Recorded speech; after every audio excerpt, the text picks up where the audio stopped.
vais a flipar con las dos cosas que os vamos a contar. La primera, que resulta que todos los que estaban dando la matraca llamándose constitucionalistas, ahora desprecian lo que acaba de decir el Tribunal Constitucional. Que la ley de amnistía está dentro de la Constitución. Es que el tribunal de Pedro Sánchez, es que es chantaje, un cambio de cromos, nefasto para España, dice el ABC esta mañana. Los de Vox, los del PP, los criptobros, los de Ciudadanos, que sí, patatas. Pero están súper enfadados. Es que, claro, esto además de salvar la amnistía y Puigdemont, salva a Pedro Sánchez. A todos los anticristos juntos. Pero, ¿perdonar es rendirse? ¿Amnistiar es claudicar? Bueno, y lo segundo que os vamos a contar hoy es que el Constitucional, con su decisión, ha ampliado también a los beneficiarios de la amnistía.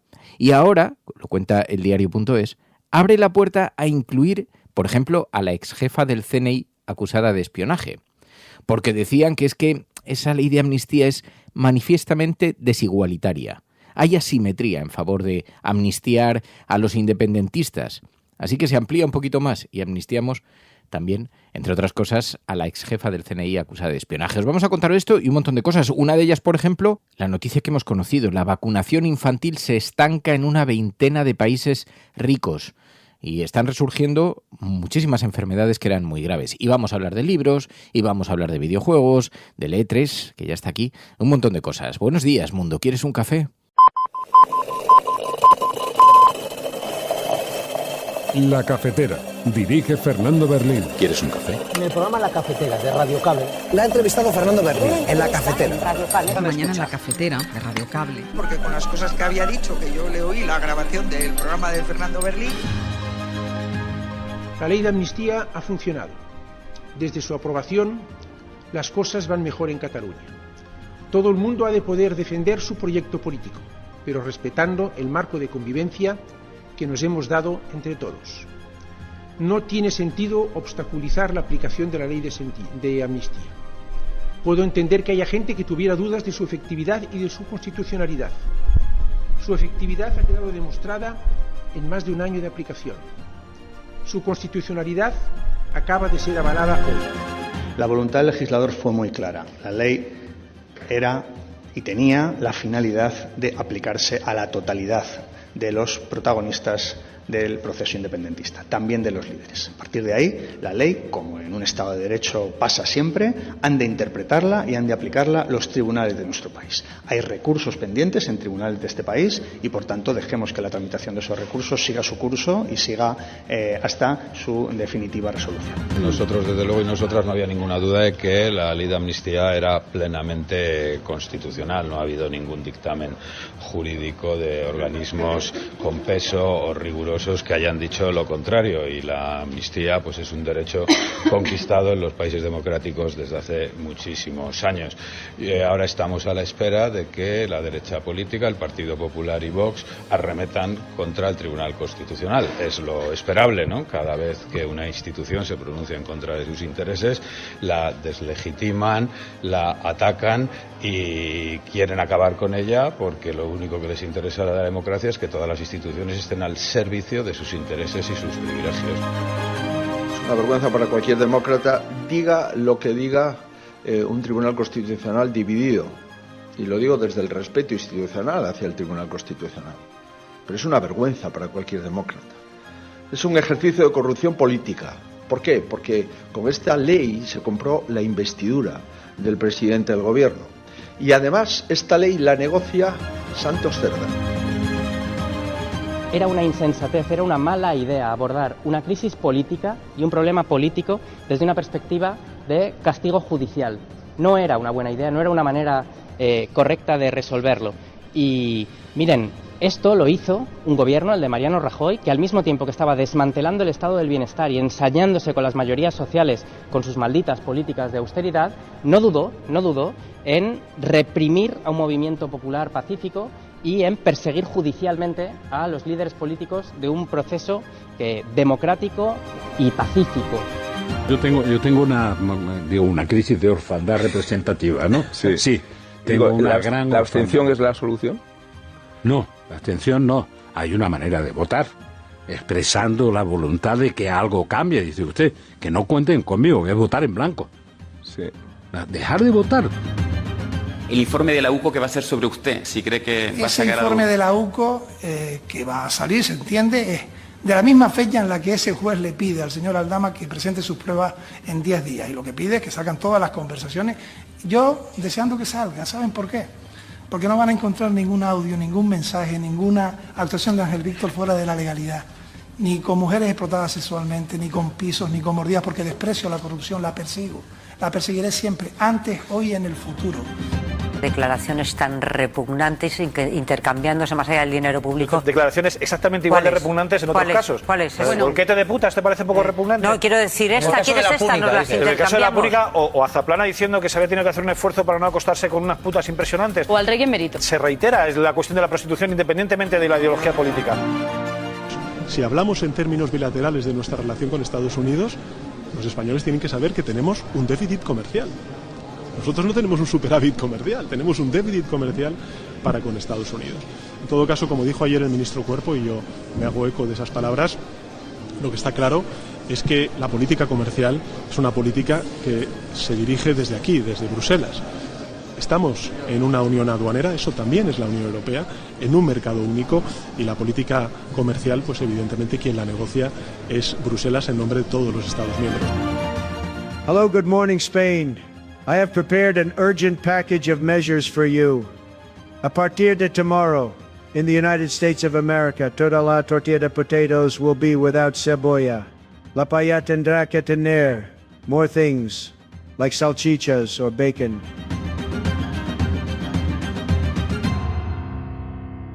Son las 8:30 de la mañana.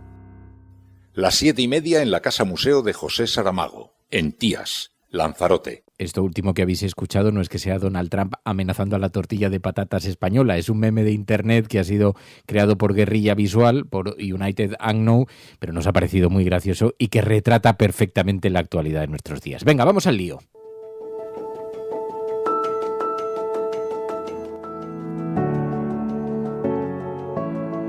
Bueno, pues ya está todo el pescado vendido. Muy buenos días a todos. Bienvenidos a la cafetera en viernes, en este día en el que ya sabéis que los viernes hacemos un programa especial con un café cocinado a fuego lento a lo largo de la semana, cocinado a fuego lento, y en el que os vamos a ofrecer un montón de cosas. Hoy vamos a hablar con la escritora superventas, la exitosa Eva Sáenz de Urturi, de la saga de los longevos. ¿Qué ocurriría? Ha publicado la tercera entrega, la última de las novelas sobre esta hipótesis. ¿Qué sucedería si hubiera un grupo de personas que genéticamente pudieran sobrevivir al paso de los años? La batalla desde el inicio de los tiempos. ¿Os acordáis de la película de Man from Earth?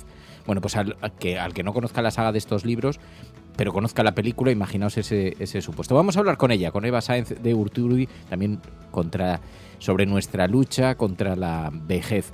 Vamos a hablar también con Pachi Freites, el actor, que está actuando, que va a actuar en el Festival de Mérida y que siempre es un gusto charlar un ratito. Vamos a hablar de videojuegos, del E3, y vamos a repasar también qué películas, ahora que estamos en la Semana del Orgullo, qué películas, qué series también han hecho por la visibilidad LGTBI. En una mañana en el que la crónica política viene claramente marcada por el Constitucional, el Tribunal Constitucional, que ha dictaminado que la amnistía es constitucional. Se cierra la puerta del procés. Eso es lo que dice La Vanguardia esta mañana. También en el periódico El País, aval constitucional a la amnistía, dice el periódico El País. En el periódico El Mundo, el Constitucional de Sánchez legaliza la amnistía y ampara su fin oculto, dice el periódico El País. En el ABC, es nefasto para España, dicen en portada. La mayoría liderada por Cándido Conde Pumpido en el Tribunal Constitucional declara que la ley de amnistía para dar impunidad a los malversadores es conforme a la Constitución, dice el periódico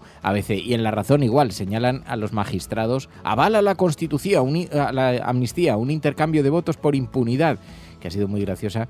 A mí me gusta la del periódico El Mundo, el Constitucional de Pedro Sánchez, porque es una de las derivadas, es una de las maneras en las que lo han bautizado, y todos los constitucionalistas, que ya tiene su gracia, ya es irónico que todos los que se decían constitucionalistas ahora se pasen por el forro al Tribunal Constitucional.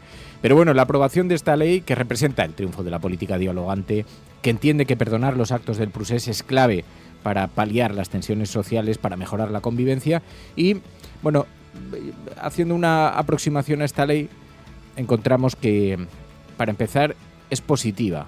Podemos estar a favor porque supone la pacificación democrática. La política sirve para coser las cosas, es una herramienta para dejar atrás el trauma del procés.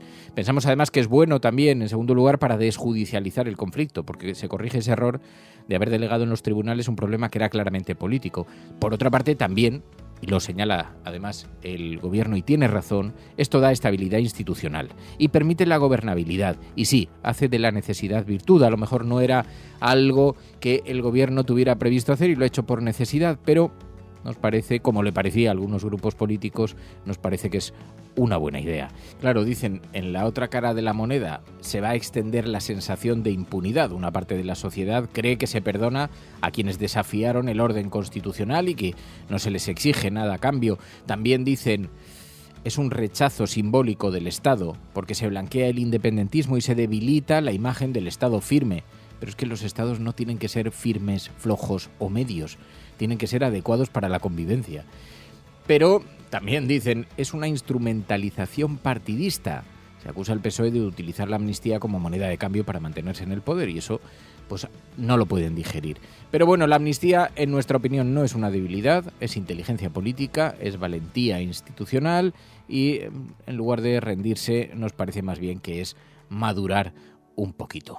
Pero bueno, a ver qué impacto tiene en la reconciliación, a ver si esta modificación del perdón también cambia la agenda política del independentismo. No lo parece, Junts ha dicho que sigue adelante, que es momento del referéndum. También veremos a ver cómo se articula jurídicamente esto para paliar los efectos sin dejar impunidad absoluta.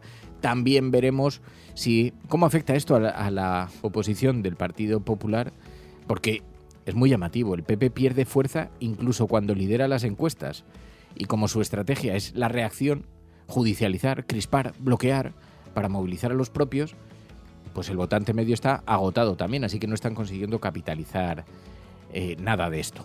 Bueno, es la noticia de la mañana, es la noticia de actualidad en una jornada en la que vamos a hablar no solamente de estas cuestiones, porque sigue coleando también las consecuencias de la amenaza de Donald Trump a nuestro país, a España. Ayer Pedro Sánchez respondió a Donald Trump, la política comercial la negocia Bruselas, no la negocia España ni Pedro Sánchez.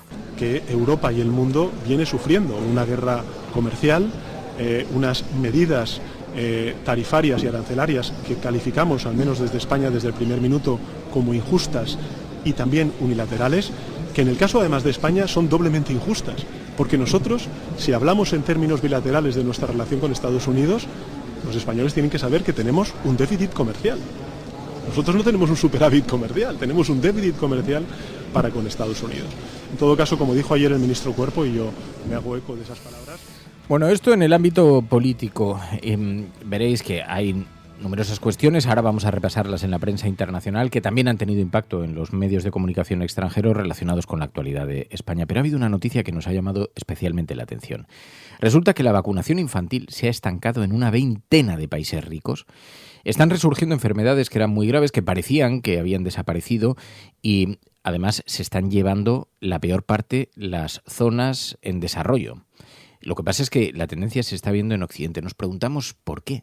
¿Cuál es la razón por la que está pasando esto? Lo ha publicado The Lancet en un estudio en que esa cobertura vacunal en el mundo se está atascando. Le estamos perdiendo el respeto a las vacunas. Estamos entrando en una deriva que va más allá de la ciencia, que mira más allá de la ciencia, que está mirando a la superchería. Las dudas contra el sistema también afectan a la cuestión científica. Bueno, pues es una razón por la que preocuparse en esta mañana, por la que plantearse las cosas que tenemos que cambiar. Estás escuchando La Cafetera y si lo estás haciendo, no estás sola. Programas de radio, de televisión en España, la prensa burlándose de nuestra propuesta. Podrán decir todos los periódicos del mundo lo que quieran. Que a democracia va a ganar. En España, el ex vicepresidente del gobierno... En España finaliza el recuento de votos en los comicios municipales y autonómicos con una participación del 64%. Rodrigo Rato is under investigation. Dejaré lo mejor de mí, para poder estar a la altura de la confianza que ustedes me han entregado. No olvidamos justicia, verdad, respeto. Seguimos. Bueno, vaya semana que hemos tenido para hablar de prensa internacional. Sabéis que en este espacio miramos cómo proyecta la imagen España en el exterior a través de la prensa internacional, de los artículos que hablan de nosotros. Se convierte en un pequeño resumen de la semana, en un pequeño resumen de actualidad, pero también en una reflexión en torno a qué es lo que trasciende más allá. Y esta semana... That's what they should be paying, as you know. No, I should do something, and they're having a problem with Spain. There's always a problem with Spain. Spain's not agreeing, which is very unfair to the rest of the press. Una semana que comenzaba con Donald Trump en el Air Force One diciendo que tenía un problema con España. Una semana que continuaba después con le vimos en la OTAN, con sus declaraciones diciendo además que este país lo iba a pagar caro, que Sánchez tendría que pagar no haber cedido al 5% que pedía la OTAN. Pilar de la Peña, muy buenos días. Hola, buenos días. Sí. Así que hemos tenido, la atención fijada en nuestro país para bien o para mal. Sí, la verdad es que Pedro Sánchez ha tenido un gran protagonismo en los medios internacionales, España y el propio presidente, ¿no? Es verdad que fíjate, ha habido bastante controversia con respecto al compromiso de España, este acuerdo que se anunció en la OTAN, que lo anunció además Mark Rutte, que esta semana también conocimos, se filtraron algunos de los mensajes en un tono bastante adulador, cuando no casi de vasallaje que empleaba para relacionarse con Donald Trump, pero es verdad que se anunció como un gran hito este compromiso conjunto de todos los miembros de la OTAN para subir al 5% el gasto militar de cada país, ¿no? Que era algo así como el gran caballo de batalla, el gran objetivo de Donald Trump desde que volvió a la Casa Blanca. Pero desde el primer momento, desde que se anunció este acuerdo en el fin de semana pasado, la verdad es que salió y emergió, y en numerosos medios internacionales lo destacaron, este anuncio de Pedro Sánchez de que había alcanzado un acuerdo en paralelo para quedar exenta, para que España quedara exenta de este compromiso del 5%, ¿no? Aquí en España la prensa, y sobre todo la prensa conservadora y sobre todo el Partido Popular, lo utilizaron primero ridiculizando, diciendo que Pedro Sánchez estaba mintiendo, perdón. Y después, citaron las palabras de Mark Rutte hablando de cierta flexibilidad, que en realidad España se había comprometido a unas metas que pensaba que iba a poder hacerlo destinando un porcentaje, todo este ruido que ha habido. Y lo cierto es que en la prensa internacional, han recogido este ruido. Inicialmente destacaron que España había conseguido esta exención. Algunos medios incluso eran un poquito críticos, ¿no? The Telegraph, por ejemplo, decía que había quedado exenta. Algunos otros señalaron que esto podía romper la unidad. El Financial Times, por ejemplo, publicó un artículo en el que asumía que sí que Pedro Sánchez había conseguido algún tipo de flexibilidad, pero advertía que esto podía torpedear la unidad en la OTAN de cara a la cumbre de La Haya, en la que además estaba previsto un poquito aplacar a Donald Trump, ¿no? E intentar que abrazara de nuevo el compromiso con la Alianza Atlántica y que saliera un poquito de esas ideas que incluso llegó a tener, parece, en el primer mandato de abandonarla. Así que, al final, la mayor parte de los medios internacionales sí han considerado que España había logrado algún tipo de flexibilidad. Algunos medios franceses se hicieron y destacaron las palabras de Mark Rutte, diciendo que no había exenciones como tal, pero que España sí que se había comprometido o había defendido que era capaz de alcanzar las metas sin la necesidad de llegar al porcentaje que le estaban exigiendo. Así que numerosos medios internacionales se hicieron eco de ello, y luego a mitad de semana la bomba que lanzó Donald Trump, señalando específicamente a España por no abrazar esta meta o esta cifra que él consideraba mágica y que consideraba que era lo que tenían que gastar todos los miembros. Estados Unidos gasta el 3,5%, pero Trump dice que él está libre de alcanzar esa cifra, que es suficiente con lo que ellos gastan. Y estas palabras de Donald Trump, no solo criticando de forma muy dura a España, sino amenazando con hacerle pagar esta resistencia a abrazar las metas de la OTAN, ha tenido un enorme eco en toda la prensa internacional, la prensa estadounidense, por supuesto, el New York Times, el Washington Post, la CNBC, ABC News, pero también en otros medios, ¿no? La BBC, el Telegraph, la prensa francesa, la verdad es que la prensa alemana también, todos han destacado esta amenaza que Donald Trump ha lanzado a España España, hablando un poquito de hacerle pagar, ¿no? Hacerle pagar esta resistencia.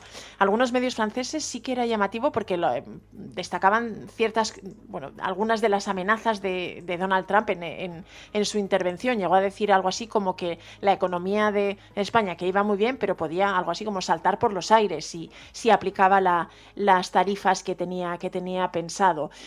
Algunos otros medios se limitaron a recoger las críticas y también ha habido algunos que han destacado, Bloomberg, por ejemplo, la reacción de Pedro Sánchez, que consideraba que esta amenaza de Donald Trump era doblemente injusta, que ya eran injustas la guerra comercial, ya era injusta la guerra comercial que había lanzado el presidente estadounidense a principio de su mandato, pero que encima esta amenaza de doblar los aranceles para España pues era doblemente injusta. Pero lo cierto es que ha tenido un gran protagonismo el presidente español y sí que se ha erigido un poquito como el que le ha hecho frente a Donald Trump. Había muchos análisis que señalaban que España no es el único país que no está dispuesto a pagar o a llegar al 5% del PIB en el gasto de defensa. Es verdad que ha habido indicios de que hay más países que pueden tener problemas o que directamente tampoco lo contemplan, pues desde Bélgica, algunos de los países bálticos, Estonia, Letonia,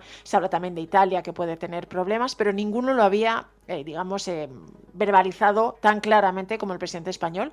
Y en estos sentidos, de hecho, hubo un artículo a mitad de semana en The Politico, en la edición europea de The Politico, que hablaba de España como el nuevo villano de la OTAN, ¿no? En este sentido que Pedro Sánchez esta resistencia pública a llegar a esa meta pues le había colocado en una posición de mucho protagonismo y en este sentido, estaba recogiendo lo bueno y lo malo de haber liderado este movimiento contrario a subir el gasto militar. Es absolutamente fascinante porque ha conseguido además hacerle un gigantesco regalo a Pedro Sánchez, porque de pronto se ha convertido en el alter ego del villano y además resistiéndose a una cosa como la carrera armamentística, la euforia esta que le ha dado la Unión Europea por la carrera armamentística. Donald Trump, muy molesto, amenazaba a nuestro país. Oh, I think Spain's terrible what they've done. No, I do. They're the only country that won't pay the full up. They want to stay at 2%. I think it's terrible. And they're doing very well. The economy is very well. And that economy could be blown right out of the water with something bad happening. Spain is the only country that... Are you from Spain? Yeah. Good, congratulations. You're the only country that is not paying. I don't know what the problem is. I think it's too bad. So we'll make it up. You know what we're going to do? We're negotiating with Spain on a trade deal. We're going to make them pay twice as much. And I'm actually serious about that. We're going to make Spain... I like Spain. I have so many people from... Y además ha conseguido que toda la atención que había en torno a la corrupción del Partido Socialista, pues en este momento quede sepultada en los periódicos por ese asunto. Aunque a lo largo de los últimos días también, Pilar, hemos visto The Guardian creía que Pedro Sánchez puede estar en el final countdown, ¿no?, de su carrera política, que está luchando por esto a causa de los casos de corrupción. Sí, como la cuenta atrás final, ¿no? The Final Countdown, que entre la canción de Europe y en general es una expresión bastante extendida en el mundo anglosajón, y era la que utilizaba The Guardian en un reportaje de Sam Jones, de su corresponsal aquí en España, para explicar un poquito al público británico la posición en la que estaba Pedro Sánchez, y decía algo así como que está luchando por su vida política, ¿no? Está librando la batalla más crucial de su vida política y está realmente en una situación compleja. Hacía una especie de repaso de Guardian a lo que había sucedido en la última semana y en el último año, ¿no? Y decía que tanto la conjunción o sobre todo el estallido de la implicación de Santos Cerdán en el caso Koldo y Ábalos, que ya arrastraba el PSOE, y luego pues también unido a otros casos que afectaban al círculo más cercano del presidente español, en concreto a su mujer Begoña Gómez, a su hermano e incluso al fiscal general, que se había visto también envuelto en problemas con la justicia española, pues decía que realmente esto había colocado al gobierno español y en concreto al presidente, a Pedro Sánchez, en una situación complicada. Y recordaba un poquito de Guardian que precisamente Pedro Sánchez llegó al poder en 2018 haciendo historia, protagonizando la única moción de censura con éxito en España, que había provocado un cambio de gobierno, y que precisamente él había llegado como el autoproclamado azote contra la corrupción. Y bueno, señalaba que era llamativo que en este momento, 7 años después, pues fuera él mismo el que se encontraba inmerso en una serie de acusaciones y de escándalos sobre la corrupción. No entraba demasiado en más allá de explicar un poquito al público británico en qué consistían los escándalos, y sí que implicaba, bueno, pues al Partido Socialista, destacadas figuras del Partido Socialista, y bueno, pues que esto había dejado en una situación muy complicada a la formación de Pedro Sánchez. Y también mencionaba que uno de los grandes temores que tiene el presidente español es que puedan surgir más revelaciones que dañen aún más la reputación que ya estaba claramente afectada. En el artículo también decía que el Partido Popular pensaba que tenía a Sánchez acorralado, pero destacaba que como carece de los apoyos necesarios para sacar adelante una moción de censura, pues estaba manteniendo un poquito a la expectativa. Y era curioso porque mencionaba que pese a esto, el Partido Popular tenía también sus propios asuntos, y en concreto hablaba de Isabel Díaz Ayuso, ¿no? Recordaba que decía, es una figura que suele eclipsar a Feijóo, explicaba el artículo de The Guardian, pero decía que seguía bajo presión, pues por un par de casos, que en concreto uno que afecta por fraude fiscal a su novio, y luego mencionaba también el de los protocolos COVID que el gobierno madrileño que ella dirige pues había implantado en las residencias donde habían muerto más de 7.200 personas. Y luego The Guardian explicaba que probablemente, dado la historia y dado, digamos, la biografía de Pedro Sánchez, es previsible que intente mantenerse y resistir, pero que existía la duda de si el gran superviviente de la política española iba a poder mantenerse en el puesto hasta el final de la legislatura. Y también advertía que el hecho de que pudiera haber otro gobierno español que cayera por un escándalo de corrupción podía terminar beneficiando a los partidos como Vox, como el partido de extrema derecha, que denuncian el bipartidismo y que hablan de cómo el sistema está podrido, y en este caso se presentan como como el aire fresco, ¿no? Que podían resultar beneficiados. Pero bueno, decía que hay que esperar, que quizá pueda sacarse algún conejo de la chistera. Este artículo era anterior a toda la controversia sobre la OTAN, pero sí alertaba que en cualquier caso era posible que los logros que había tenido el gobierno de Sánchez, y destacaba algunas de las leyes adoptadas, como calmar las tensiones en Cataluña, la ley de eutanasia, subir el SMI, que todos estos logros que había tenido pues pudieran desaparecer bajo la acumulación de barro. Sí, porque además después hay que añadir también la decisión del Tribunal Constitucional de dar luz verde a la ley de amnistía, toda la polémica en torno a la financiación en la OTAN, todo esto que le ha dado un protagonismo a Pedro Sánchez, pues en otras materias, pero bastante. Y aún así, fijaos, Sánchez se mostró precisamente en la cumbre de la OTAN decidido a presentarse en el año 2027. Pues sí, estoy decidido a presentarme otra vez a las elecciones generales y en 2027. No es que lo dijera con la voz muy alta, además inclinó la cabeza, se le nota dañado, pero también sostiene, en el PSOE ha actuado con mucha firmeza, dijo en la misma rueda de prensa. Nosotros hemos actuado con contundencia. La corrupción nos abochorna, nos avergüenza. Este es un gobierno limpio, este es un gobierno que ha trabajado durante 7 años en situaciones absolutamente inéditas, y hemos dado lo mejor de nosotros mismos para garantizar la prosperidad, la cohesión y el bienestar de los ciudadanos, en circunstancias extraordinariamente adversas de un gobierno de coalición en minoría parlamentaria, negociando, trabajando constantemente, sacando día a día las cosas. Pero la presión no la pueden evitar. ¿Cómo será que, claro, además no solamente la sufren directa los medios de comunicación, la judicatura, sino que también hay un grupo de influencers, periodistas, la extrema derecha, que les asedian por tierra, mar y aire? El último capítulo, el que ha recibido el expresidente del gobierno, José Luis Rodríguez Zapatero. Señor Zapatero, ¿qué hacía en el avión de Aldama de Caracas a Santo Domingo? ¿Le preocupa que tenga pagos suyos millonarios de una petrolera venezolana, señor Aldama? Dice que lo va a sacar, señor Zapatero. ¿Le preocupa? ¿Le preocupa? ¿Por qué recibe dinero de Venezuela una petrolera? ¿Y qué hacía en su avión? Gracias, el presidente. Que tenga buena tarde. Bueno, pues precisamente la prensa internacional ha puesto el foco denunciando la constelación de influencers periodistas al servicio de la extrema derecha. Ha puesto el foco en esto, ¿verdad, Pai?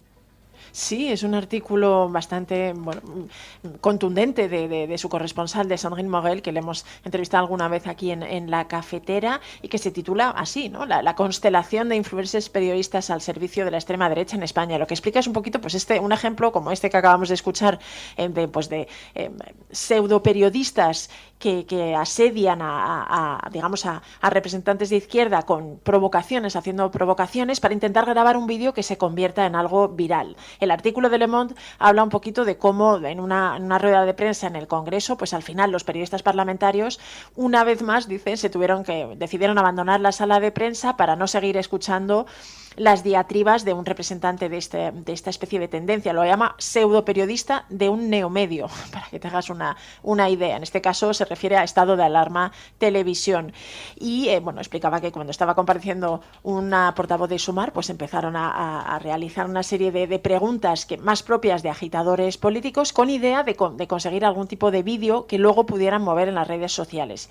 Y que esta era un poquito una estrategia que estaban siguiendo, que era algo que estaba incluso, pues hasta cierto punto afectando a la vida parlamentaria o afectando también a los actos políticos. No tanto a la vida parlamentaria, pero sí a las ruedas de prensa en el Congreso y a determinados actos políticos, ¿no? Y explicaba que esta serie los llamaba influencers periodistas también, pues se beneficiaban de poder entrar en estos sitios gracias a un carnet de prensa que conseguían gracias a su colaboración con la prensa de extrema derecha, y en este terreno mencionaba a medios como Estado de Alarma Televisión, como Libertad Digital o como OK Diario. De hecho, el artículo está ilustrado con una foto de Eduardo Inda, y lo que pone de relieve es como toda esta estrategia es la manera que está ahora mismo utilizando la extrema derecha para dar la batalla cultural. Es de una forma bastante barata, muy centrada en aprovechar este tipo de vídeos para las redes sociales, y lo suficientemente, con la suficiente amplitud o con el suficiente volumen para haber llamado la atención del primer diario francés.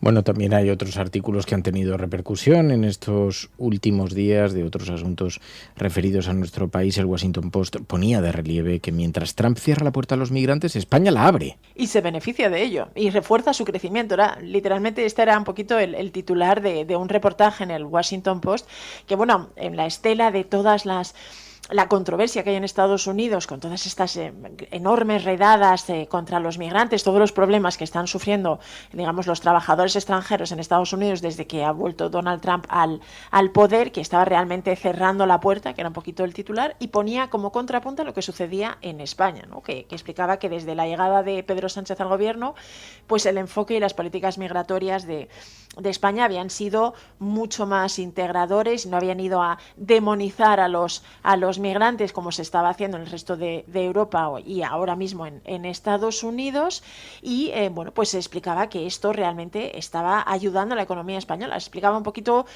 alguna además de las últimas regularizaciones la última regularización, iniciativa para regularizar la situación de 500.000 de migrantes, pero explicaba que ya en estos años de gobierno el Ejecutivo de Pedro Sánchez pues había legalizado a numerosos trabajadores que estaban en situación irregular, y que todo esto había ido en beneficio de la economía española, que es algo que es verdad que cuando se conocieron los datos de 2024, y de hecho The Economist colocó a España como la economía con mejor desempeño en el año, numerosos artículos de la prensa internacional pusieron de relieve que uno de los patas en la que se sustentaba el éxito de la economía española era precisamente la inmigración, ¿no? Haber sido capaz de integrar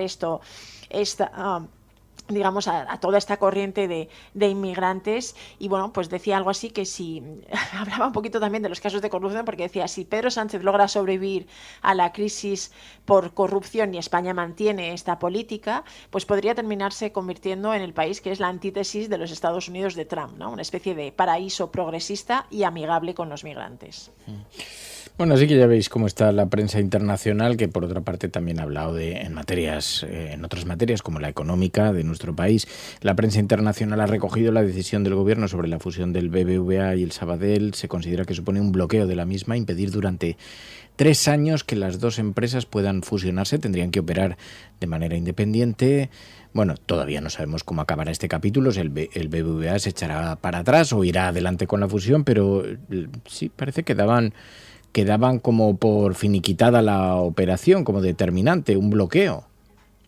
Sí, medios tan importantes como el Wall Street Journal, el Financial Times, Bloomberg, Reuters, consideraban que realmente la decisión del gobierno de permitir la OPA hostil del Banco Bilbao Vizcaya Argentaria sobre el Banco Sabadell, pero permitirlo con unas condiciones bastante endurecidas. De hecho, era el titular ese de Le Figaro: se permite, el gobierno da luz verde, pero con condiciones endurecidas.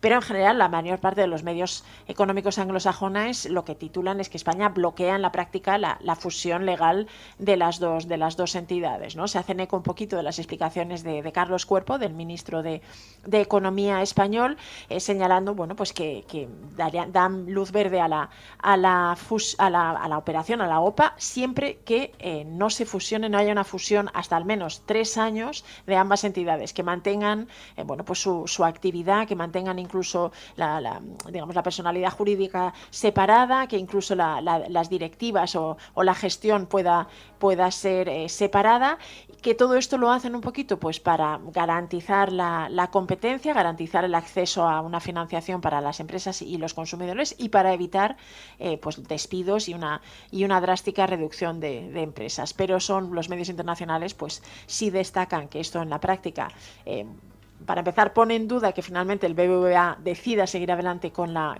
operación, y para el Wall Street Journal y el Financial Times claramente es un bloqueo de esta fusión, que además se mantiene al menos durante 3 años, y posiblemente hasta 5 que el gobierno se reserva esa capacidad de decidir si después de los 3 primeros años decide prolongar esta negativa a que se formalice la fusión legal. Bueno, pues ya veis cómo está la imagen de nuestro país, cómo la han retratado los medios de comunicación internacionales. Pilar de la Peña, gracias, como siempre, muchísimas gracias. Como siempre, gracias a la Resistencia. Los oyentes de La Cafetera sostienen este programa. Hazte mecenas y únete ya a la Resistencia Cafetera. radiocable.com/mecenas. Tiempo para los libros, tiempo para la lectura aquí en La Cafetera. Hoy vamos a hablar de inmortalidad. Hoy vamos a hablar de no envejecer. No es exactamente ser inmortal, porque te puedes morir. Clara Nuño, buenos días. Muy buenos días, Fernando. ¿Cómo estamos? O sea, vamos a hablar de seres que no envejecen, que sí que pueden morir en todo caso, pero no envejecen. O sea, tienen una genética privilegiada, y de una saga, una trilogía, la saga de los longevos de Eva Sáenz de Urturi, en Planeta. Exactamente, nos vamos a una de las trilogías más esperadas de España, al broche, al cierre de la saga de los longevos, que se titula El Camino del Padre, donde cuenta la historia de varias familias no inmortales, pero casi, que no envejecen, que muchos años, que unos vienen de las épocas de los vikingos, otros de la prehistoria, y cómo estas personas se van adaptando al mundo que va cambiando mientras ellos siguen ahí. Y hay guerras, hay tensiones, hay conflictos de familia, y está un poco la pregunta de: ¿tú querrías ser longevo? ¿Tú querrías seguir viviendo mientras todo el mundo a tu alrededor sigue cambiando? ¿Te adaptarías? ¿No?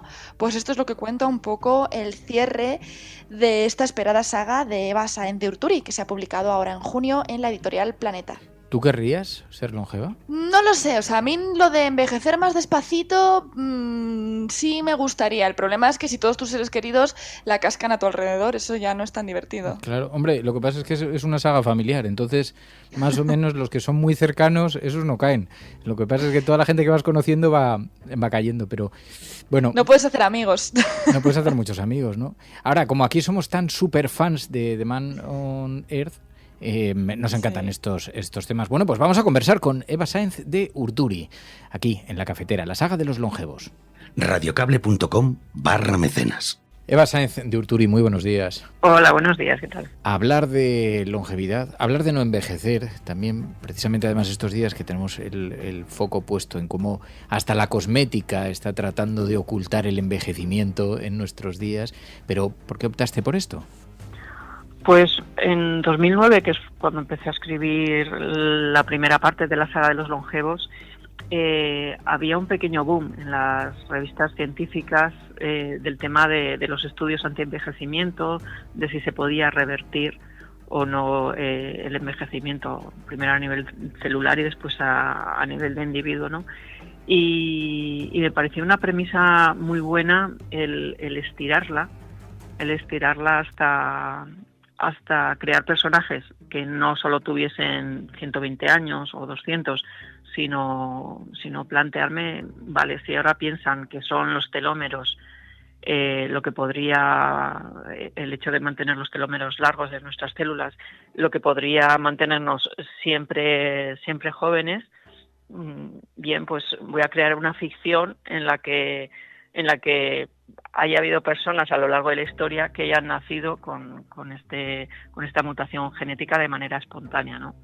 Y lo que me interesaba sobre todo era el día a día, la psicología de cómo podría ser todas estas personas y sobre todo a nivel íntimo, a nivel familiar, ¿no? Cómo te llevarías con tu padre, con tu hermano, con tu hermana, con tus hijos, si conseguimos esto de mantenernos siempre jóvenes y vivir no solo varias décadas, sino vivir cientos de años o incluso milenios. ¿Y cómo fue construir la psicología de estos personajes que han vivido tanto tiempo? Porque claro, buena parte empieza en la prehistoria. Uno de los personajes dice, yo siempre voy a ser un hombre prehistórico. ¿Qué retos has encontrado a la hora de humanizarlos y actualizarlos? Pues sobre todo plantearme que eran como exactamente igual que nosotros, pero que habían nacido en distintas culturas. Me obsesioné mucho con leer libros académicos que hablasen del día a día. Por ejemplo, si ponían un personaje nacido hace 1000 años en Dinamarca, pues lo que hacía era viajar a esa zona, Noruega, Suecia, donde quedaban vestigios vikingos, y leer mucho acerca del día a día de los vikingos. Es decir, no solo los hitos políticos y los hitos históricos, sino que comían, pues básicamente cuando navegaban, cuando empezaban las racias en verano, que era cuando los fiordos comenzaba el deshielo y ya podían sacar los barcos y demás, pues se pasaban meses y meses comiendo una especie de carne, pues como la mojama. Además se la comían a mordiscos, sin más, ¿no? Eso y demás, ¿no? Pues ese tipo de detalles eran los que me obsesionaban, ¿no? Cómo era el día a día, cómo vestían, a qué olían las calles, qué sonidos, ¿sabes? Cuáles eran las melodías medievales que se escuchaban por los caminos y en las plazas, ¿no? Es decir, ese tipo de detalles eran los que acababan dándome la psicología de cada uno. Imagino que conoces la película Man from Earth de Jeremy Bixby, que aquí somos devotos, en este programa devotos de esa película, porque plantea un supuesto de esa naturaleza que ocurriría si un hombre consigue sobrevivir al paso de los siglos y los siglos. Y yo te pregunto, ¿cómo te imaginas tú, cómo sería ese ser humano hoy día? ¿Qué sería un cúmulo de conocimientos? ¿Sería una persona ilustrada? ¿Sería un terrible ser humano? ¿Cómo lo imaginas?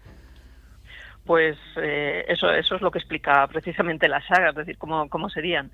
Lo que me planteé son distintos puntos de vista, es decir, está la persona que está fosilizada, que es Nagorno, pues sí, una persona que nace en una cultura escita, que es una cultura nómada de las estepas ucranianas hace 3000 años, era una cultura muy muy violenta, donde cogían a los enemigos y les cogían el cráneo, lo vaciaban y lo convertían en un cáliz, en una copa y lo doraban, es decir, lo cubrían de oro y lo tenían pues como gran trofeo, y era una cultura que obligaba desde niños a tener sus bautismos de sangre, ¿no? Pues pensé que esa persona me vendría muy bien para ser un poco el antagonista de la familia. La persona fosilizada en esa primera cultura tan violenta, que por mucho que viva 3000 años, no se adapta al presente, no se adapta a las democracias y no se adapta a lo que todos hemos crecido en nuestra cultura actual, que es respetar la vida del prójimo, ¿no? La vida del prójimo le trae sin cuidado, ¿no?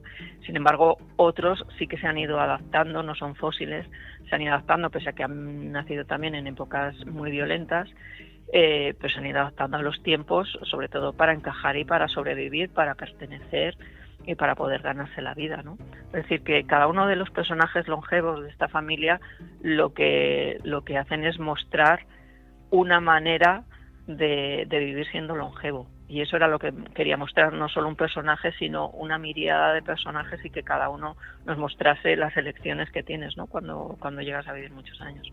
Estamos hablando con Eva Sáenz de Urturi, de esta trilogía, de esta saga de los longevos. Clara. A mí una cosa que me llama mucho la atención y quería hablar contigo es que muchos escritores hombres como Neil Gaiman, Terry Pratchett, George Martin o Brandon Sanderson, que trabajan la fantasía igual que tú, pero solo a las mujeres se las encaja en el género de romantasy, a ellos no. ¿Por qué? ¿Qué opinión o qué reflexión tienes tú a este respecto? Bueno, discrepo mucho de algunas cosas que has dicho en la premisa, por ejemplo, que yo escribo fantasía. O sea, ninguno de los lectores que han estado insistiendo en que se cerrase la saga estos 12 años, ninguna de esas reseñas estos 12 años ha tildado el libro de fantasía. ¿Sabes? Han sido, cuando se ha hecho la promoción de la novela por parte de periodistas que no se habían leído la novela, que lo tildaban de fantasía, de seres fantásticos, cosa que ha desvirtuado mucho la saga y ha hecho que mucha gente no se acerque a la saga pensando que son novelas de fantasía, ¿sabes? No, son novelas muy realistas y que lo que hacen es estirar una premisa. Y si esto fuese real en el futuro con la ciencia, es decir, tómatelo como una distopía o como una utopía en base al personaje que elijas, ¿no? Pero en ningún caso estoy escribiendo novela fantástica, ni tienen superpoderes, ni hay ningún elemento mágico. Y respecto a la pregunta que decías de si a las mujeres se nos encasilla de una manera de romantasy, no romantasy, también sucede con otro tipo de narrativas. Por ejemplo, Isabel Allende siempre dice que sus novelas, por ser mujer, se tilda de literatura femenina y de novelas románticas. Sin embargo, si tú te lees, por ejemplo, Del amor y otros demonios de Gabriel García Márquez, que es una novela romántica de arriba abajo y que el eje es el amor y de hecho cae en tópicos y en tropos románticos muchísimo más cursis en muchos casos que cualquier novela de Corín Tellado, pero es un hombre, ¿sabes? O El amor en tiempos de cólera, etcétera, etcétera, no es un hombre enamoradísimo, etcétera, etcétera, ¿no? Es un hombre y se considera que lo que los hombres hacen es gran literatura, es decir, normalmente en este oficio, como en tantos otros, el hombre es la unidad básica del oficio y las mujeres somos un género. Cuando se habla de literatura femenina se habla como género o subgénero, cuando somos la mitad de la humanidad. Sin embargo, no se habla de literatura masculina. Nosotras en todas y cada una de las entrevistas nos hacen una pregunta de género. Oye, siendo mujer como el que me acabas de hacer ahora. Sin embargo, a los hombres en sus entrevistas, a los hombres escritores, se les pregunta íntegramente por su obra. No se les pregunta por el tema de género, con lo cual ellos tienen mucho más espacio. Si cada entrevista son 10, 15 preguntas, todas son de su obra y se les juzga en base a su obra. A nosotras no, siempre tenemos que hablar de género. Si eres mujer, es bastante común que te pregunten cómo concilias, cómo llevas los viajes si tienes hijos. Todos mis compañeros Premios Planetas tienen los hijos de la misma edad que yo y jamás les han hecho, además hablando con ellos y consultándolo, se quedaba muy ojiplático diciendo, a ti te preguntan que cómo concilias, pero bueno, eso es una falta de respeto, tal. A vosotros no, jamás nos han preguntado por nuestros hijos y cómo conciliamos y cómo estamos fuera con, ¿sabes? Es decir, que eso es algo, ¿sabes? El tema del género es algo muy presente y que siempre estigmatiza a la mujer profesional siempre, ¿no? También me sucedía cuando era directora de óptica y siendo mujer con 27 años estaba al frente de 14 ópticas y con 50 y pico personas, ¿no?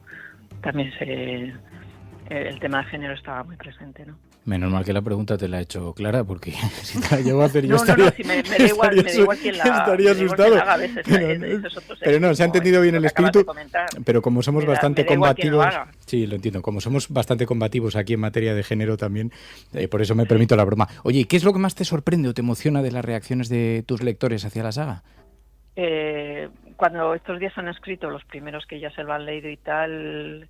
el sentir que están emocionadísimos, o sea, gente que te escribe diciendo ahora mismo estoy llorando o estoy temblando, me he cogido un día de trabajo porque necesitaba leérmelo el mismo día 18 y tal, ¿no? Es decir, el ver realmente que para muchos te hablaban después del vacío, ¿no? De decir, ¿y qué hago yo ahora después de esperar 15 años? Ahora ya sé cómo termina y ya has dicho que no vas a escribir más historias de longevos y no lo voy a hacer.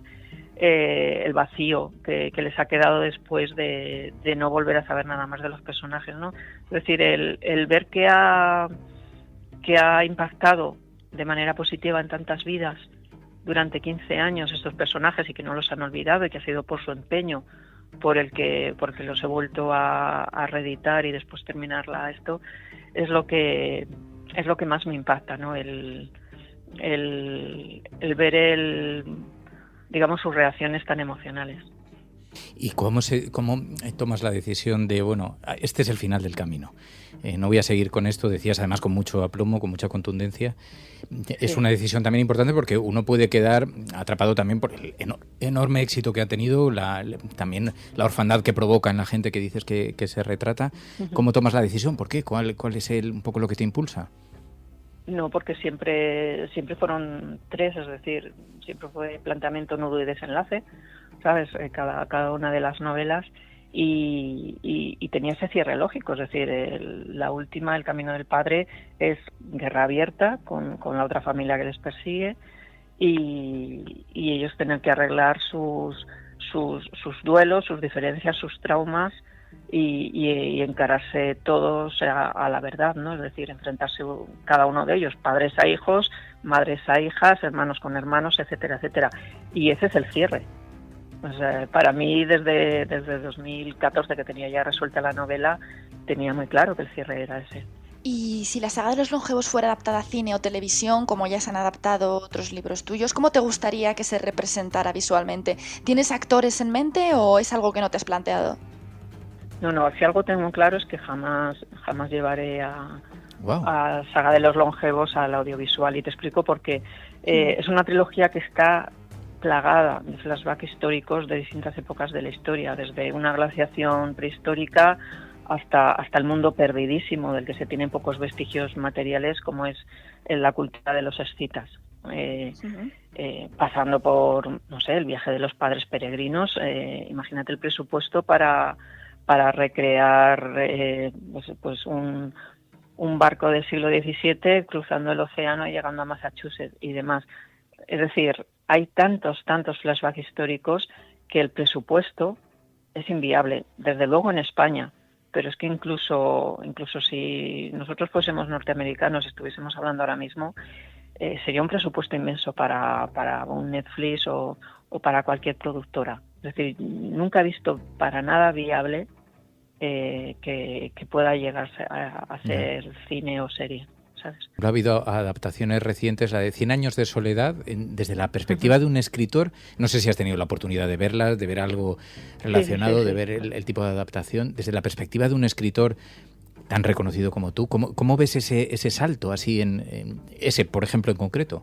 Pues es complicadísimo para los escritores, y te explico por qué. Somos el rostro visible de un proyecto que ya no es nuestro, ¿sabes? Porque entran los guionistas, entra la visión del director, entra sobre todo el punto de vista del productor, que es quien decide, entra desde algo tan superfluo, pero que te echan en cara, como es el peinado que ponen a los personajes. O sea, yo llevo 7 años recibiendo mucho hate de decisiones, no solo que yo no he tomado por ejemplo, la película El silencio de la ciudad blanca, sino que me pasé 2 años diciendo explícitamente a guionistas, al productor, etcétera, etcétera, por favor, no cambiéis esto, que a los lectores no les va a gustar. O sea, si algo ha gustado, ¿por qué cambiarlo? Si algo está bien, ¿por qué repararlo, no? Y después, o sea, la situación de recibir tú todo el hate, no el director, no el productor, no esto, desde la decisión del casting, que no tienes nada que decir, porque eligen a quienes eligen y ya está, aunque tú estés en contra, aunque digas que no, ¿sabes? Y tú luego te llevas todo el odio y el reproche infinito, es decir, no para nunca. O sea, quiero decir que yo la última novela, que no tenía nada que ver, que era Los hijos de Adán, pues la mitad de las preguntas cuando hacía las presentaciones en distintas ciudades, la mitad iban para reproches de la película, una película de hace 7 años, ¿sabes? Por mucho que explicases lo que os estoy explicando ahora, esas personas insistían, necesitaban un culpable y estabas tú delante, ¿sabes? Entonces para nosotros es muy duro, claro. Sí, es algo parecido a lo que nos contó Saramago después de la adaptación al cine de Ensayo sobre la ceguera y de cómo fue recibida la película, y a pesar de que son productos maravillosos, pero alguien escribía el otro día, por eso te lo preguntaba, porque me hacía pensar en esta reflexión, alguien escribía, me han robado Macondo, porque Macondo existía en mi imaginación y de pronto, vale, lo han ilustrado muy bien, pero me lo han robado. Me han robado los personajes, me han robado la novela, ¿no? Sí, es así. En este caso, bueno, Gabriel García Márquez siempre se negó a que han sido los hijos, ¿no? Siempre se negó precisamente por eso, a que se le... Lo mismo pasó Carlos Ruiz Zafón, que también estaba en el mundo del cine, que era guionista, siempre se negó a que sus libros de La sombra del viento y su tetralogía fuese llevada al cine, precisamente por eso no quería que nadie pusiese piel a esos personajes, ¿no? Eva, estaba hablando antes con Clara precisamente de que has hecho una referencia a tu proceso vital, porque tú fuiste hace unos años licenciada en óptica, en optometría, eres una escritora reconocida mundialmente ahora. Esa transición, ese paso, ¿tienes recuerdos de ese paso, de ese salto? Es que no es un salto, o sea, a la gente le gusta mucho estas historias de positividad tóxica. Sí, a mí me encanta. Puedes, bueno, no sé si tanto, pero... Si trabajas de tus sueños nunca tendrás que trabajar, no. Escribir una novela tras otra, 10 novelas y publicarlas en 11 años, es una carga de trabajo que nadie puede imaginar si no está en mi despacho, ¿no? Y bueno, hacer estas promociones larguísimas de estar 3 meses firmando en todas las ciudades de España, pues imagínate, el cuerpo después de 11 años es un cuerpo mucho más cansado que si hubiese seguido graduando en mi gabinete, obviamente. O sea, entonces nunca hay un de repente, no hay un de repente. O sea, yo autopublico la saga de los longevos, triunfa. Después hay un contrato con una editorial, después se publica en papel, después firmo para Pasaje a Tahití, después empiezo a escribir Los hijos de Adán, y entonces, después de 2 años intentando compaginar un trabajo en la universidad y una segunda carrera, digamos, que es la de escritora, imagínate la de los que metí ahí, ya era totalmente incompatible, ya podía vivir de esos libros y ya me cojo con toda la cautela del mundo una excedencia. Es decir, obviamente tienes una edad, vivimos en un mundo capitalista en el que hay que pagar la hipoteca y la guardería de tus hijos, no puedes pegar el salto y dejarlo todo tal. Yo siempre he sido una persona con los pies muy en la tierra, y segundo, el mundo ya te pone los pies en la tierra, ¿sabes? Es decir, no puedes pagar una hipoteca con 200 likes, ¿entiendes? No, sí, desde luego, es Entonces, indudable. no hay un de repente, es decir, hay una toma de decisiones siempre responsable y consciente, y siempre hay un camino de vuelta, en el sentido de que siempre puedo volver a la universidad porque tengo una plaza fija, y siempre puedo volver a ejercer como ejecutiva y como óptica, y siempre puedo volver a montar una óptica. Es decir, que obviamente siempre he saltado con mi propia red, y eso también decía esta Virginia Woolf, es importante lo de una habitación propia, y también una cuenta corriente propia. Es decir, es importante todos estos saltos que se hagan con red. Y cuando la gente dice, Eva, ¿lo dejarías todo por tus sueños? ¿Me animas a que lo deje todo y sea escritor? Ni de casualidad, no lo dejes todo. O sea, que, por favor, o sea, es un pase al infierno. No. Sí, es lo que te digo. Sí, era un poco por los dos universos tan diferentes que, pues desde la optometría al universo de la escritura, porque evidentemente es un trabajo largo, costoso, de años de enfrentamiento. ¿Cómo se sigue escribiendo tras un éxito literario? Has tenido mucho éxito tanto con El silencio y la ciudad blanca o cuando ganaste el Planeta en 2020 con Aquitania. ¿Sientes vértigo al decir, ¡buah, está la vara tan alta, cómo consigo mantenerla ahí, o lo llevas de manera natural? A ver, la presión siempre existe y siempre es externa. Es decir, hay una presión, y es obvia y es real, por parte de los lectores, que cuando terminas una novela, en cuanto ellos la leen en 2 días, pero tú no puedes escribir 500 páginas en 2 días, ¿sabes? Hay una presión poco realista y muy de inmediatez de ¿para cuándo la siguiente? Y también por parte de prensa, es decir, lo normal es que tú publiques una novela y en la promoción, en todas y cada una de las entrevistas, una de las preguntas sea ¿para cuándo la siguiente? ¿Cómo haces entender, porque nadie quiere, que bastante tienes con haber terminado una novela exhausta, que bastante tienes con sobrevivir a la gira, ¿sabes? A base de migrañas, a base de rezar porque el día siguiente seas una persona funcional, como para estar hablando de una novela que ni siquiera existe en tu cabeza porque no ha habido tiempo de descanso real. Y entonces siempre ese argumento de la gente que no escribe, que no es escritor, pero eres escritora, algo tendrás en la cabeza. Te dan ganas de, ¿sabes?, de cometer algo.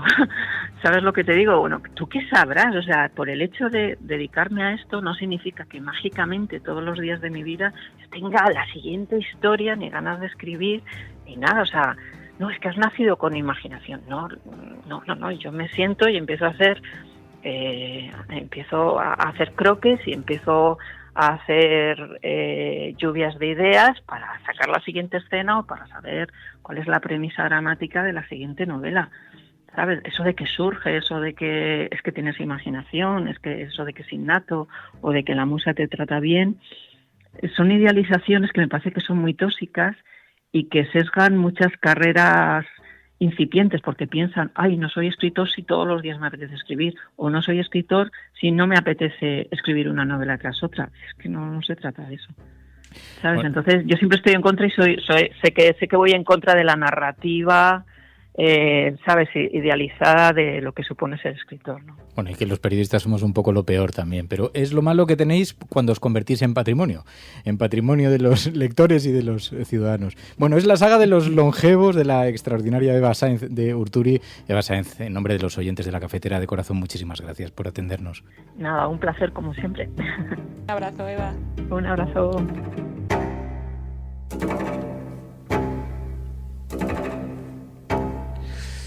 Bueno, pues siempre es buen momento para hablar con nuestro Pachi Freites. Pachi Freites, buenos días. Hola, buenos días. Qué ilusión me hace volver a casa. Pero es que soy un cafre, Pachi, porque hace unas semanas me enteré de que Pachi Freites estaba actuando en Madrid o en teatro Casa de Muñecas. Me dijo además, vente un día para acá. Y dije, no, el que se va a venir eres tú a hablar en La Cafetera.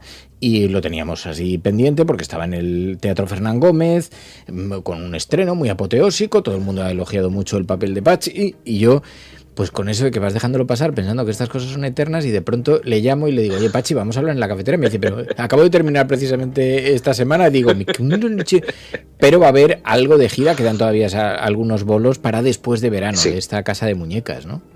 Sí, eso es. Sí, todavía queda algún bolo. Sí, creo que hasta febrero, marzo del 2026 todavía quedan bolos. Pero me da igual porque siempre es una buena excusa para charlar contigo, que siempre es un buen momento para hablar un poquito, y como formas parte del universo de la familia de La Cafetera, de los oyentes de La Cafetera, pues me siento como en casa de charleta, porque además luego a lo tonto estoy hablando con Pachi y digo, joder, pero qué mala tal. Dice, no, lo que pasa es que ahora estoy ensayando otra cosa, que esto es un poco la azarosa vida de los actores, que lo mismo estás en una etapa de relajo y tranquilidad, que lo mismo estáis atareadísimos. Ahora vas a actuar en el Festival de Mérida, ¿no? Exactamente, vamos a hacer una Electra para el Festival de Mérida. Justamente los mismos actores que estamos en Casa de Muñecas, más Elisa Matilla, que se ha incorporado al reparto, que hará Clitemnestra, y Nacho Machi, que, bueno, primo de Carmen Machi, que es un pianista extraordinario, y bueno, pues empezamos un reparto fantástico. Wow, un clásico, Electra. que busca vengar la muerte de su padre, asesinado por su madre y por su amante. Y, eso es. Y entonces es un clásico, y además hacerlo en Mérida en ese momento también es bastante flipante, ¿no? Porque sí que es como el retrato del teatro en su más pura esencia, Pachi. Hombre, actuar en el Festival de Mérida es una cosa que todo actor debiera poder hacer por lo menos una vez en su vida. Porque salir ahí en esas piedras milenarias delante de 3.000 y pico espectadores, hostia, impone muchísimo, muchísimo. Es un sitio increíble y ya te digo que es una cosa que hay que vivirla para entenderla. No, estoy viendo las imágenes, que yo no he estado nunca, ¿te lo puedes creer? En el Teatro de Mérida. Sí, pues mira, ahí tienes un buen plan para pero este verano. Es un planazo total, o sea, verse una representación allí, pues claro, es la raíz pura del teatro, la esencia más histórica, tiene que ser de una energía absolutamente bestial, ¿no? Y luego, en términos de como actor, representar allí te supone alguna dificultad, porque no sé muy bien cómo funciona. Supongo que ahora técnicamente también pues llevaréis algo de megafonía, a lo mejor no lo sé, ¿cómo? Sí, bueno, a ver, es que hacer una función en Mérida es una cosa gansa. Primero porque el escenario es enorme. Y segundo, porque te pegas una paliza enorme para hacer 5 funciones. Hay muchos espectáculos que prácticamente se hacen en Mérida y mueren ahí. Claro. Nosotros tenemos un par de bolitos después y depende, si la función va bien en Mérida, pues a lo mejor sale algún bolo más. Pero los espectáculos de Mérida son esos espectáculos que se hacen y mueren allí, pero te pegas una paliza tremenda para... Además, es que tú piensa una cosa, tú esto lo ensayas todo en la sala de ensayos y luego viajas a Mérida, tienes un día para implantar la escenografía, otro día para ensayar y al día siguiente patatún, estreno con 3.000 y pico personas. Wow.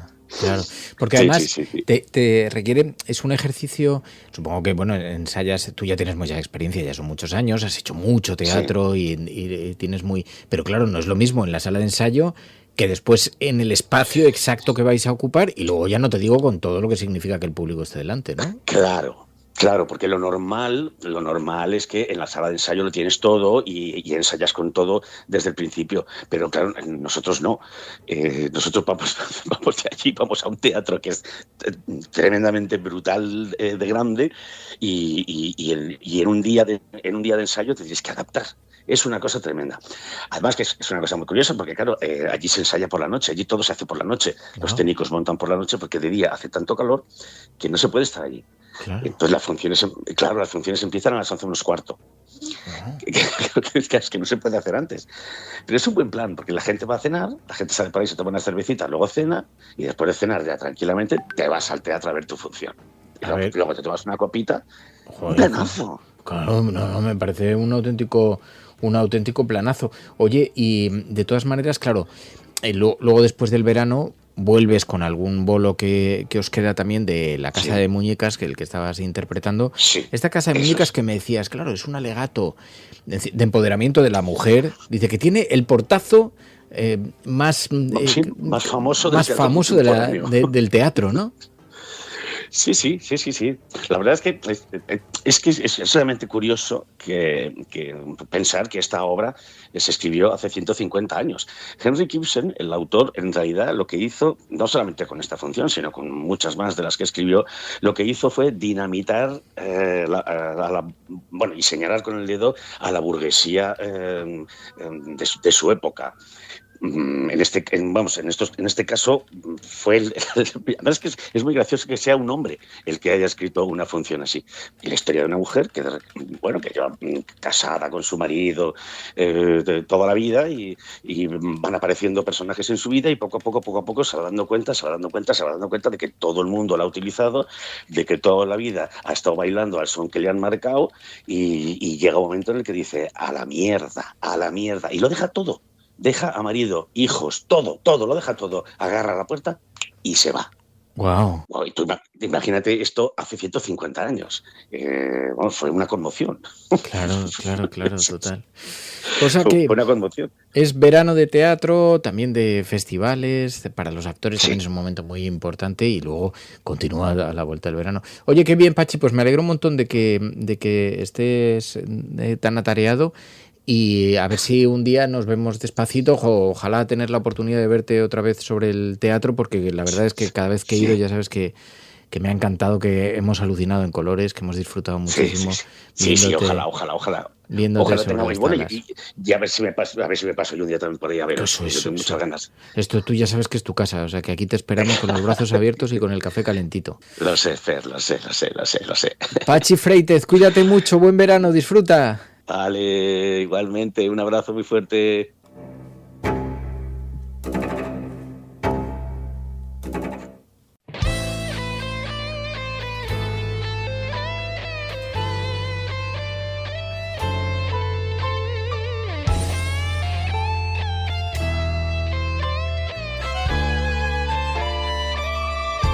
Peggy 18. ¡Ay, los videojuegos! Tiempo para hablar de entretenimiento digital, siempre de la mano de algún oyente que nos hace de guía a través de esta nueva forma de entretenimiento. Señor Don Bartu, muy buenos días. Muy buenos días, Fer. Encantadísimo, como siempre, de estar aquí. Y esta vez, os traigo noticias fresquísimas para estos días de tanto calor que estamos teniendo. Me has pillado en medio de una jugada al Indiana Jones, que ya te comentaré porque voy avanzando ahí en la historia. Ahora me estoy enfrentando a un gigante que no hay Dios que lo tumbe. Pero, en fin, vamos a hablar de novedades porque el Indiana ya fue estrenado este año, pero se han presentado algunas novedades para la próxima temporada en el E3, que en realidad no es el E3, que sustituye al E3, pero el gran festival del universo de los videojuegos donde se presentan algunos títulos y hay algunas novedades alucinantes, ¿no?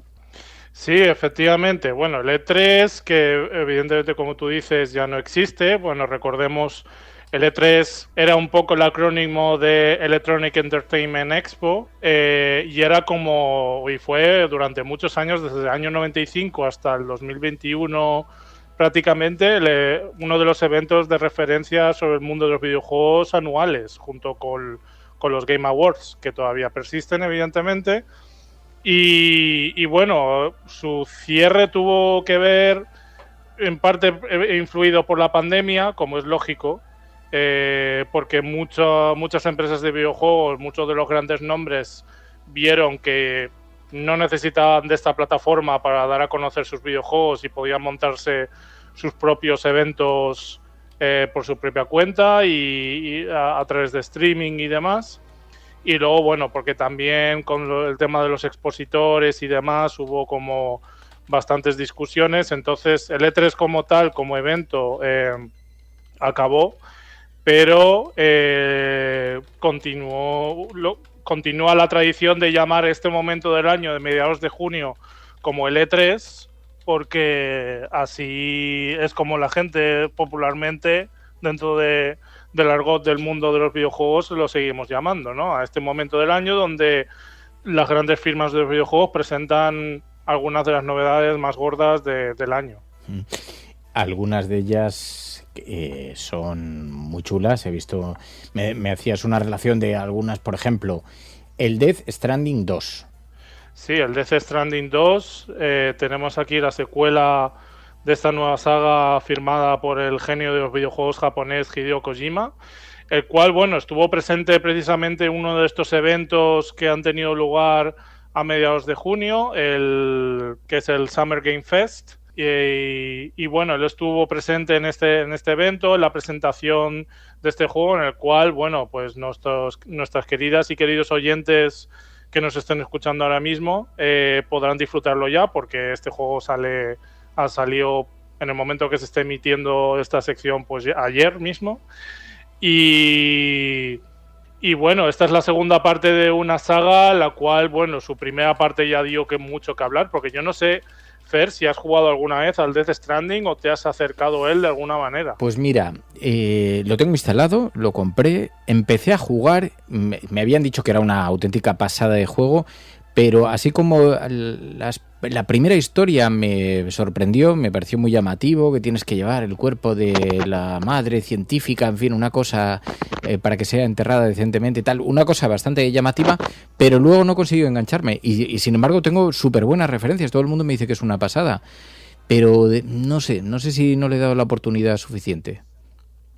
Yo personalmente no he podido jugarlo, solamente he podido ver gameplays y demás y streamers jugando al juego, pero hombre, honestamente ahí se nota que Kojima ha dado rienda suelta a su imaginación y un poco también, por qué de no decirlo, sus locuras personales, porque la verdad es que el juego tiene en sí, a ver, es una maravilla, pero sobre todo a nivel técnico y a nivel visual, o sea, los gráficos son increíbles, pero también lo que es la historia tiene un trasfondo detrás y una serie de capas que la hacen tremendamente compleja y un poco bizarra también, la verdad. No, y tenemos, bueno, ahora esta segunda parte, la cual pues repite Norman Reedus. Bueno, no es Norman Reedus, es el personaje principal, pero bueno, eso es una de las cosas por las cuales la saga Death Stranding también se ha dado mucho a conocer, por haber hecho uso de esta técnica del motion capture, ¿no? Para capturar los movimientos y las facciones de algunos actores pues de gran prestigio dentro de Hollywood, como es el caso de Norman Reedus, que es uno de los actores estrella, si no el actor estrella de la conocida serie The Walking Dead. Y en esta entrega, bueno, pues encontramos a otros actores como Léa Seydoux, que ya estaba en la anterior entrega, Elle Fanning, en fin, muchos otros. Y bueno, está yo personalmente tengo mucha curiosidad por ver las reacciones que va a tener la comunidad gamer alrededor de este juego y a ver qué da. Oye, veo también que se ha presentado el Deadpool, pero en versión VR, ¿no? Sí, un videojuego de Deadpool que ha sorprendido bastante. Y es un juego que va a salir directo para las MetaQuest, para las MetaQuest, el modelo 3 y el modelo 3S. Yo personalmente no voy a poder jugarlo porque justamente tengo el modelo 2. Pero la verdad es que pinta muy bien. O sea, un juego de realidad virtual en el cual podremos encarnar al mercenario Bocazas más conocido del universo Marvel. Un juego que por el tráiler ya nos da pistas de que va a estar lleno del típico humor de este personaje, de romper la cuarta pared y demás. Así que sí, tiene muy, muy buena pinta y bueno, sorprende mucho que hayan hecho una apuesta de hacer un juego de VR de este personaje.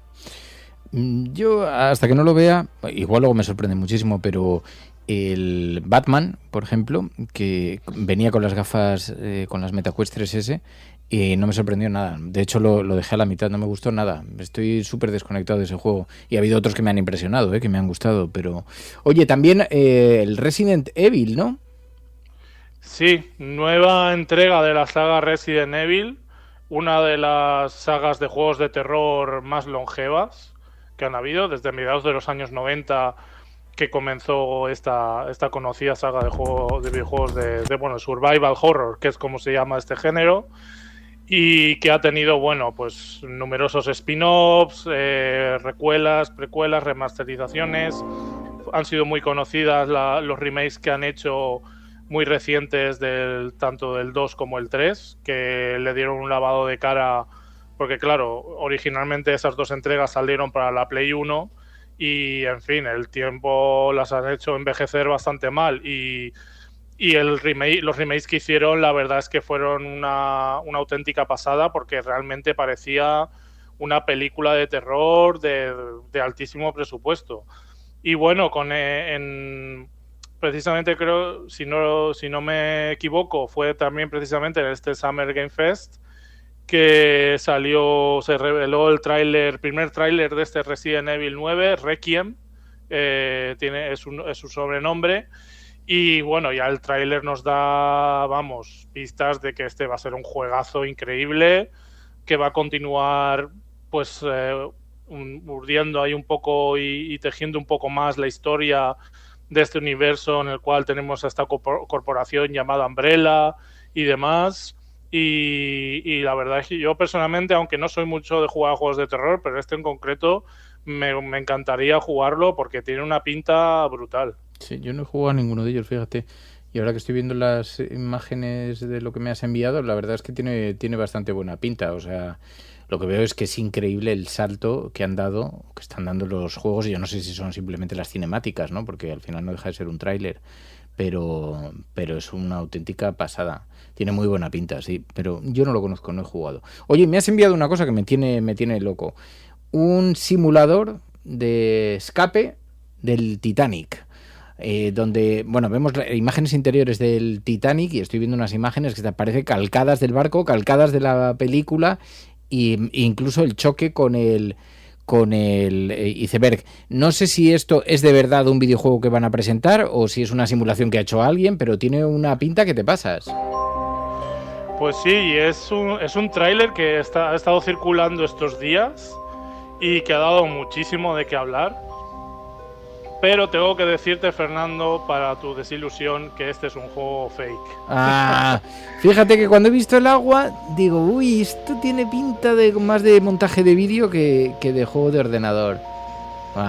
Bueno, y si te fijas en pequeños detalles, por ejemplo, en las caras de las personas que circulan por el barco, o incluso cuando vemos la cubierta de a bordo, vemos gente caminando, pues tienen, no sé, como que les pasa algo raro, ¿no? Y bueno, efectivamente, este es un tráiler que se ha hecho generado por IA, con lo cual, pues bueno, esto era algo que quería traer a la sección, porque ya digo, ha creado muchísima sensación por redes y mucha gente se está preguntando, decir, bueno, aunque sea IA, esto va a ser algo que se va a hacer, porque en principio sí que hay un desarrollador detrás. Lo que pasa es que la empresa desarrolladora que hay detrás no parece demasiado de fiar o que tenga una marca muy reconocible, con lo cual, bueno, pues mucha gente se está preguntando hasta qué punto es fake, hasta qué punto es una estafa o hasta qué punto es algo que, bueno, que quizás dentro de un año lo veamos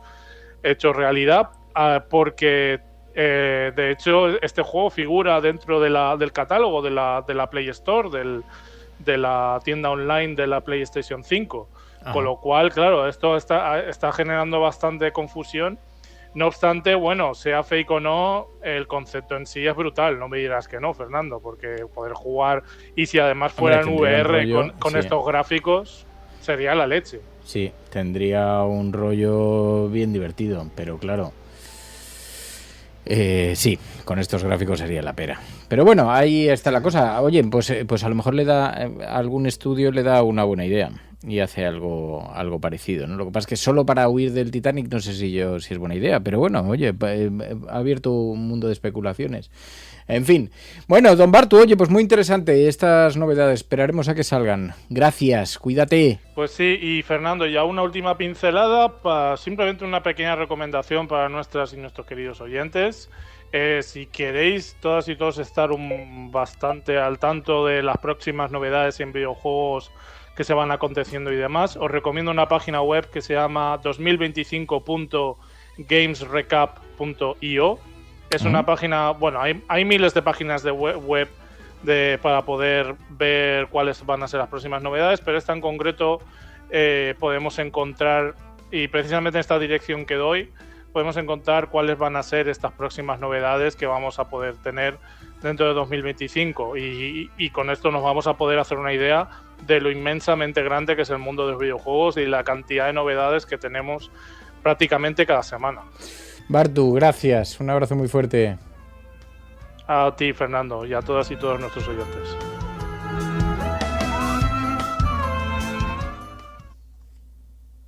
La Cafetera y Neutral presentan Plata o plomo. El mundo en series. En el Juego de Tronos o ganas o mueres. Con Fernando Berlín y Ana Pastor. ¿Sabes dónde estás? Es una radio pirata. De la zona neutral. Nos recuerda un poco por qué luchamos. La noche es oscura y alberga horrores. La noche es oscura y alberga horrores. Nada cambia de golpe. Si estuvieras en una bañera que se calienta poco a poco, morirías hervida sin darte cuenta. Estamos juntos. Somos un trío. Nosotros vivimos románticamente juntos. Bueno, pues es martes, ya sabéis que los martes hablamos de series de la mano de Ana Pastor Neutral. Ana Pastor, muy buenos días. Muy buenos días, una semana de orgullo. Claro, es una semana muy especial donde las series tienen mucho que decir porque han contribuido a la normalización del respeto a las diferencias, a la identidad sexual, y en eso las series españolas además han sido bastante pioneras, ¿verdad? Sí, yo creo que una de las cosas muy interesantes de ver si vamos a mejor o a peor en todos los países, pero en concreto en el nuestro, la evolución social siempre tiene que ir acompañada cuando se produce pues del reflejo en los medios de comunicación, ¿no? Yo creo que estos días se está hablando mucho también de cómo hemos mejorado y cómo están en riesgo muchos de los derechos del colectivo LGTBI, y yo creo que muchas veces sí que ha habido un reflejo negativo y ahora un poco más positivo de ese tema en los medios, ¿no? Pues, por ejemplo, desde el término maricón no lo oyes ahora en un informativo, ¿no? En un programa, y, por ejemplo, si revisas el archivo de las encuestas de calle de entonces, de hace, pues, no sé, 20 o 30 años, era muy habitual, ¿no? Y luego, como decimos, las series, desde luego. Yo la que más recuerdo, que es con la primera que quiero empezar, en el caso de España, es Aída, lógicamente. En Aída hay varios personajes, por un lado los que desprecian ese mundo y por otro lado los que lo reivindicaban, ¿no? Y siempre pienso en Eduardo Casanova, que empezó siendo un crío y que se ha convertido también en un icono precisamente por su activismo, pero que ya en la serie reflejaba un personaje, que luego en la vida real lo es, homosexual. ¿Qué pasa? ¿Te da corte que nos vean? ¿Eh? No, hombre, no, ¿qué dices? No. Lo que pasa es que a veces me tengo que hacer de rogar, Chemi, que los hombres vais a lo que vais. Ah, es por eso. Sí. Entonces no te importa que te bese delante de tu padre, ¿no? Pues lo sabía, te avergüenzas de lo nuestro, ¿no? ¿Qué? No. Bueno, sí, Chemi, pero es que esto es muy difícil, entiéndeme. Mi padre no sabe que entiendo y tengo miedo a que no me entienda, ¿me entiendes? Mira, yo quiero ir al cine contigo, pasar de la mano, besarnos, sin tener que mirar a los lados. Bueno, salvo al cruzar una calle. Y si tú no puedes hacerlo, igual es que no quieres estar conmigo. Un montón de cosas que luego la sociedad ha ido interiorizando y ha ido aceptando con normalidad, pero ha sido gracias a la serie. Se puede decir que Aída fue una de las pioneras, ¿no? Desde luego, sí. Ya te digo que Eduardo Casanova, el personaje de Fidel, que era muy tierno, pero que realmente... yo lo recuerdo, quizá quienes nos escuchen de la cafetera de Neutral digan, bueno, ya había habido más ejemplos, es probable, pero yo no recuerdo a tan temprana edad, que era el personaje de Fidel, una apuesta tan valiente, ¿no? Y es verdad que hemos visto también otros ejemplos, pues en el caso de Física o Química, que de hecho salía Javier Calvo, uno de los Javis. Se ha ido haciendo, ¿no? Y sobre todo, digamos, en los últimos 10 años, pero Aída se convirtió también en una referencia por eso, ¿no? Porque en un entorno más de barrio, menos cosmopolita, se había colocado un personaje como el de Fidel, Eduardo Casanova, y yo creo que fue desde luego muy valiente. Y en esto hay que agradecer también el trabajo de las productoras, que había una apuesta, yo no sé si me atrevería a decir una apuesta política, pero tenían también mucho de meditado, no era una cosa gratuita y casual. Sí, totalmente. Tú dices, bueno, ¿estaba normalizado? Sí, no. Seguramente, como hemos escuchado estos días decir a algunas personas, Madrid no es España y España no es el mundo, ¿no? Y hay lugares donde el colectivo está completamente castigado. Por tanto, yo sí que creo que es una buena defensa o una buena manera de hacer pedagogía a través de la ficción, ¿no? Y normalizar en las casas, pues desde un beso lésbico, como vemos en algunas de las apuestas de los Javis que estamos hablando de ellos, o en el caso, yo qué sé, de Operación Triunfo, o ya si vamos a la ficción en las series, donde se trata de una manera un poco más normal. Es verdad que luego se produce un fenómeno curioso y estos días leía sobre el propio Eduardo, los personajes que interpretan papeles del colectivo y luego abiertamente lo reconocen o lo cuentan, o en su caso, que era un niño y luego un poco más mayor lo contó, sufren ese castigo que tú dices, ¿no? Y es una cosa lamentable en una sociedad del siglo XXI que eso se penalice, pero hay una no es un documental, es una especie como de comedia, monólogo en un teatro de Ellen DeGeneres, que es muy recomendable y que quiero recordar que está en Netflix, en el que cuenta toda su vida. Tiene un historión, es muy conocida Ellen DeGeneres, y ella estaba en una serie de super éxito en Estados Unidos, interpretaba a una lesbiana durante mucho tiempo, y en un momento dado va a una entrevista, creo recordar, con Oprah Winfrey, y cuenta que ella, además de interpretar ese personaje, es lesbiana, y lo siguiente que ocurre es que fue despedida, y durante años nadie la llamó. Nadie quería trabajar con ella, y no hablamos de hace 60 años, hablamos de hace relativamente poco. Bueno, pues eso ha seguido teniendo un coste. Es verdad que ahora ella se ha convertido también en un icono, es una de las tipas más emprendedoras, empresaria, además de de hacer comedia, pero eso sigue pasando, ¿no? O sea, que sigue siendo necesario que las series también lo reflejen. Otra forma también de exclusión es encasillar a alguien en papeles, ¿no? Probablemente si interpretas personajes homosexuales, después el encasillamiento que te coloca para otras series, pienso en algunos de los actores más conocidos que han interpretado personajes así, que luego han sido sistemáticamente encasillados, ¿no? Independientemente de su actividad como actores. Oye, pero hay otras muchas series, ¿no? Donde también es todo un reto, sí. ¿Prefieres que te diga la verdad? Sí. ¿Estás seguro? La verdad es que llevo mucho tiempo luchando contra mis sentimientos. Sé que van en contra de la naturaleza y que no debería ser así. No puedo dejar de pensar en ti. No como amigos. Mira, Sito, lo siento, pero yo ya he pasado por esto antes con otro compañero. Ya lo sé. Y precisamente por eso pensé que quizás tú... No, yo no. Mira, yo no soy quien para condenar tus sentimientos ni los de nadie. Te juro que no volverá a pasar nada parecido. Nuestra amistad está por encima de esto. Nuestra amistad nunca volverá a ser igual. Hay otras series. Mira, yo hay otra que hemos hablado muchas veces aquí en Plata o Plomo de ella porque me gusta y porque la he visto mucho, que es Amar en tiempos revueltos, y en todas las versiones que ha habido después. Es una serie de época porque habla de la época, habla de la posguerra y de la dictadura, y es de las pocas series, diría, también en España, que hicieron desde el principio una apuesta por reflejar una realidad. En la España de entonces existían, lógicamente, las relaciones entre hombres y entre mujeres, pero pues no se comentaban, ¿no? Y esta serie introduce algunos personajes, en concreto yo recuerdo 2 mujeres, pero hay otros personajes que tenían una relación y que, lógicamente, en esa España estaba muy, muy castigado, ¿no? Yo creo que también es muy valiente una serie que va dirigida a un público mayor, que se emite de tarde, y no es un prime time, sino que es una serie de tarde, a un público diferente, que refleje una realidad, ¿no? Estos días, hablando con la Fundación 26 de diciembre, que son los mayores dentro del colectivo y son nuestra memoria, nos decían eso, que en todas las familias y incluso en las series de televisión antiguamente se hablaba de esas 2 amigas, esas 2 señoras que eran amigas, o de esos 2 señores que llevaban siendo amigos toda la vida, y realmente lo que ocurría es que había una relación que no se visibilizaba, que estaba dentro del armario, y yo creo que una serie como Amar en tiempos revueltos ha sabido hacerlo y reflejar que en aquella época, lógicamente, porque esto es tan antiguo como la vida, había hombres a los que les gustaban los hombres y mujeres a las que les gustaban las mujeres. Teresa, no se puede luchar contra el amor. Y yo te amo. Te amo desde el primer día que te conocí. Cuando nos despedíamos cada tarde allí en los almacenes. Esperaba con ansia la llegada del día siguiente. Me ahogaba si no estábamos bien. Porque estar alejada de ti era como si me arrancaran una parte de mi ser. Es hermoso todo lo que estás diciendo. Pero me tienes que entender. Tienes que entender que yo también amo a Héctor. Creo que es muy bueno que los medios en general y la ficción en particular lo normalice a cualquier hora del día, a la de Amar en tiempos revueltos, en el prime time o donde sea. Ana Pastor, gracias. Gracias. Plata o plomo.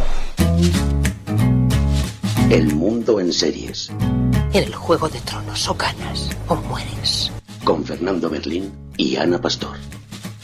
¿Sabes dónde estás? Es una radio pirata.